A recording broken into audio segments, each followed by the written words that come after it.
L'État ukrainien, à la solde de la Russie, a été renversé en 2014 lors de la révolution du Maïdan, mettant le nouveau pouvoir sous la tutelle de l'UE et de l'OTAN.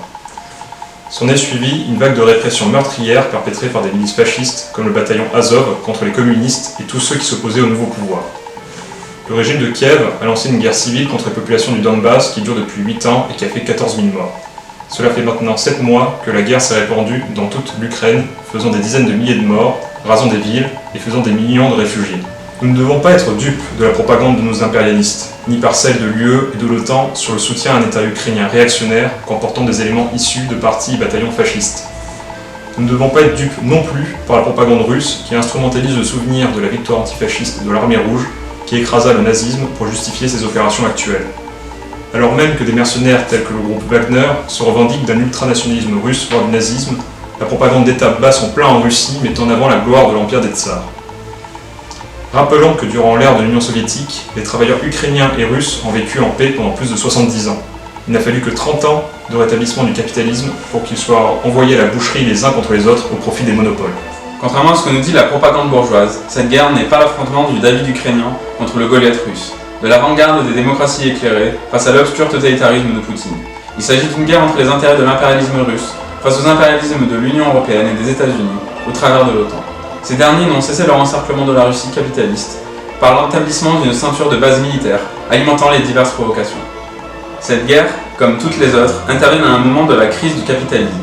Alors que la crise se développe et que les prix de l'énergie et des produits de première nécessité augmentent sans cesse, les grandes entreprises distribuent des dividendes records.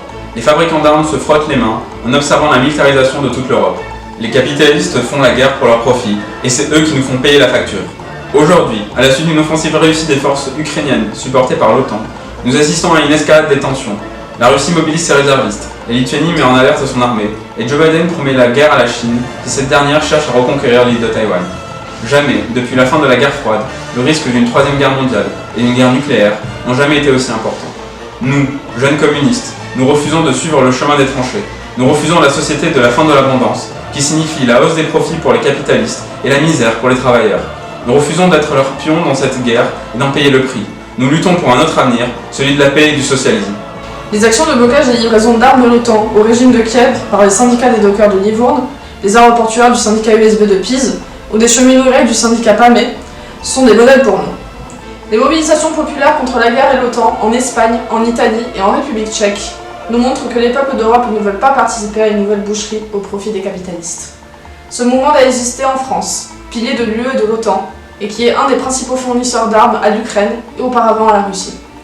Nous refusons tout alignement dans ce conflit. Notre seul camp est celui des peuples et des travailleurs. Nous l'affirmons avec force. L'ennemi est dans notre pays. Ce sont les financiers, grands industriels, actionnaires, politiciens et hauts fonctionnaires qui vivent de notre travail et imposent leur dictature.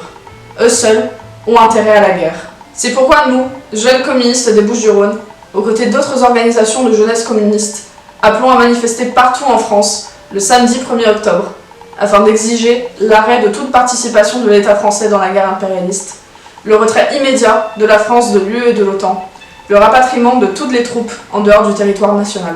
Pas de guerre entre les peuples, pas de paix entre les classes. Jeunesse populaire organise sa colère.